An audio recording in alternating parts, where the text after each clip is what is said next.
ఇది తిరు అన్నమలై టెంపుల్.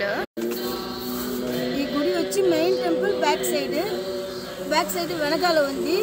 తిరునేర్ అన్నమలై కొండ పైన కార్తీక పౌర్ణమి రోజున దీపం వెలిగించేది ఈ కొండ. దానికి అపోజిట్ ఉంది సెంటర్ పాయింట్ ఈ గుడి.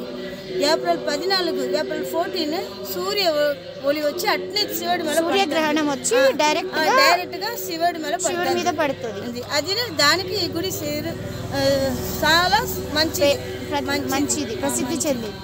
అమ్మ ప్రతి పౌర్ణమికి కార్తీక పౌర్ణమి రోజున దీపాలు ఇచ్చి 11 దినాలు కొండపైన దీపం ఉంది. ఎప్పుడు కార్తీక పౌర్ణమి కృత్తిక నక్షత్రం ఉంది కదా, ఆ రోజుల్లో కార్తీక పౌర్ణమి రోజున దీపం కొండపైన పెట్టి 11 దినాలు కొండపైనే ఉంటుంది. ప్రతి పౌర్ణమికి నిజంగానే సూర్యకిరణాలు చంద్రకిరణాలు వచ్చి ఈ శివుడి మీద పడతాయి. చిత్ర 1 చేతులు మాత్రం చిత్ర 1 ఏప్రిల్ 14 సన్ డైరెక్ట్ గా వచ్చి నిజంగా సూర్య పడుతుంది.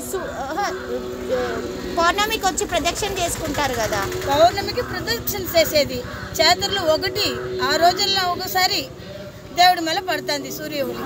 అదినే ఈ కనిపించే కొండపైన ఖచ్చితంగా ఆ కొండపైన దీపాలు వెలిగిస్తారు. అది కృతికా నక్షత్రంలో ఏప్రిల్ 14 సూర్యగ్రహణం వచ్చి డైరెక్ట్గా పడుతుంది. నెక్స్ట్ ఇక్కడ కొండపైన కార్తీక మాసంలో 11 రోజులు కంటిన్యూగా దీపం అనేది వెలుగుతూ ఉంటుంది. ఇదే కనిపించే కొండ.